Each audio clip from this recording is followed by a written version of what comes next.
Good afternoon. I'm Mark Allen with Gaper.io, and I'm here today with Joe Benjamin, the CEO and co-founder of CheetahIQ. Good afternoon, Joe. Good afternoon, Mark. Thanks for having me on. Oh, thanks for joining us today. So why don't we start with, can you give us a brief background of yourself and your work experience? Yeah, sure. So I've been in B2B sales for the past 8 years, and I help startups grow from either no revenue to revenue or a little bit of revenue to a lot more revenue. And I've been in the e-learning space, consumer insight space, data space. I've done kind of a variety of things. And actually, most recently, I was in the commercial real estate space where we did commercial real estate pop-ups. So think like the Airbnb for commercial real estate. Ah, very interesting. So what has been your experience with remote employment, both as a remote employee and a remote employer? So I've worked remote for a few years. I'd say about half of my career has been remote employment. And I think it's great for the right people. If you are responsible and you know what you need to get done, it's a great way to stay focused and get a lot of stuff done in a little bit of time. And then there's, of course, the benefits of like getting to wear whatever you want and not having to commute and saving money on lunch. But I think one of the main benefits of remote work is that it allows you to focus on what you need to do without a lot of distractions. And that's something that you don't always get within the work environment inside an office. And for me, it's been great. When I have people who have worked remotely, I think it really depends on who you hire. So it starts with your hiring process.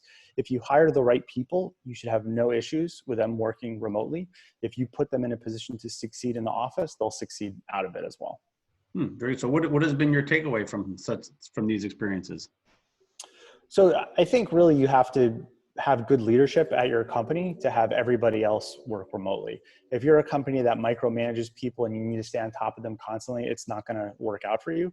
But if you're a company where you give people autonomy, you give them the resources to succeed, I think remote work can actually get more out of your people. And it will probably also help with things like retaining talent, because remote work is one of the most popular things now and people like it for a variety of reasons. And if you offer that, that's a really good differentiator for people who, are very busy and have a lot of stuff to do all the time. And remote work gives you that flexibility that you don't get with having to go to an office 5 days a week. No, I agree. So what do you think is the future of remote employment? And what do you think could be done differently to make it more effective? So I think the future of remote work employment before Corona is very different than remote work after Corona. I think that there was going to be a gradual shift to remote work, and then it would start to snowball, and everyone would want to be remote. I think a lot of people now have had really bad experiences with remote work because of Corona. It's not a typical remote work experience, I guess is the best way to put it. You have the stress of what's going on with the economy. If you have kids, they're at home with you. So it's not like a normal work week where they would be at school. So I think that might have actually set remote work back in the short term for some companies who maybe were on the fence. But on the flip side of it, I've heard from a lot of other vendors and say like the infrastructure space who help with phone systems and cloud systems, business has never been better for them. So companies are actually being forced to set up a remote work company way ahead of schedule. So I think there's probably, some trade-offs there, but I would guess short-term, not so good for remote work. Long-term to medium-term, probably a lot better. Yeah, and I'm sorry about that incoming phone call. Was it loud on your end? No, I could barely hear it. It was fine. Okay, good. Yeah. It's my actual landline. I hardly ever get a call on it. Those still exist? They do. It's one of those things like, when I got my cable package, it was cheaper to buy the triple booking. They automatically give you a number. Yeah, I remember that. I mainly use that number when I forget where my cell phone is. I use to call myself so I can find it. So I'm pretty sure that's a telemarketer. Most likely. Yeah. So what is the story behind CheetahIQ and what's the journey been like? So CheetahIQ is a company that was started from a problem that I've always experienced. In sales, I always had to do a lot of research before I did outreach to try to get a meeting, or I had to prepare for a meeting. And what that involved was a lot of manual research. So I'd have to go look for the 10K, download it, make sure it's the most recent one, read through it, control F to try to find things that are interesting. And then I'd have to do the exact same thing for the company news, the company blog, press releases, look on the social channels, see if there was any mentions on podcasts. So I'm doing all these manual searches, and I was like, there has to be a better way to do this. And I was in a startup accelerator called Antler, and I paired up with my co-founder, who's a software engineer. He used to work on search and data at YouTube. And we discussed a solution where you could essentially consolidate all the results onto one screen by doing one search. So if you were selling, say, mobile conversion software, you optimize for mobile conversion, you could type in that keyword or phrase for a company that you were prospecting, and then we'll search across all those different categories of sources and show you what's relevant. So it's going to have a sales intent behind it. And we launched at the end of January 27th, and we've been growing since, adding customers pretty much on a weekly basis. Wow, so you're really new. I mean, basically, what, a month and a half? Yeah, we're babies. We just started January 27th, and it hasn't even been 2 months. 2 months, pretty much. Just 2 months, yeah, just the other day. Wow, that's great. So, how did you incorporate the idea of remote at your company? I mean, because you pretty much had to do it from day one. Yeah, so we pretty much had to do it from day one. So my co-founder and I, we're bootstrapping a company right now, and so we want to be as lean as possible. And overhead with an office just doesn't make any sense. That's money that could go into advertising, to product development, to pretty much anything that's going to get you better ROI than an office. And so we started off where we would go to each other's apartment like 1 or 2 days a week. And then Corona hit, and then we just decided to just keep ourselves separate. It's actually fine as long as you have the tools to communicate and you have the right culture at your company. I guess, it's just the two of us. Mm-hmm. But we know how to communicate effectively, and we stay in touch constantly. And that allows us to kind of work on what we need to work on. And then if he has a question for me or I have a question for him, we can hop on a video call or just Slack one another. And actually, when you explain exactly what you do, it's actually a really cool idea, because what it really does is it allows, I would assume, salespeople to concentrate on meeting with customers, not researching customers as much. I'll bet it frees up a lot of their time. Yeah, exactly. So salespeople have to do a lot of non-selling activities all day. Mm-hmm. From everything from entering things into the CRM to doing research on their prospects. And if you can free up more time for them, that allows them to be more effective in their actual role, which is to sell, which is to get onto calls, Right. Try to move their product and talk to more customers. And that's what we're trying to help them do.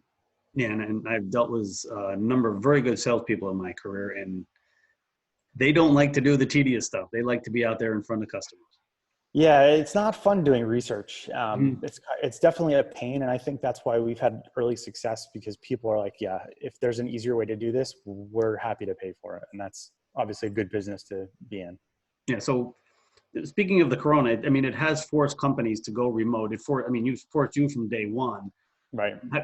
What do you think are going to be the major roadblocks and challenges as you grow? For our company? Yes.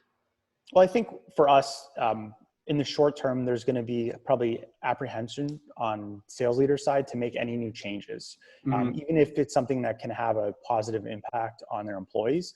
Right now, the biggest change is they've been thrown into remote work where they might have not been comfortable with it, or they're just not prepared because they didn't have the technology infrastructure.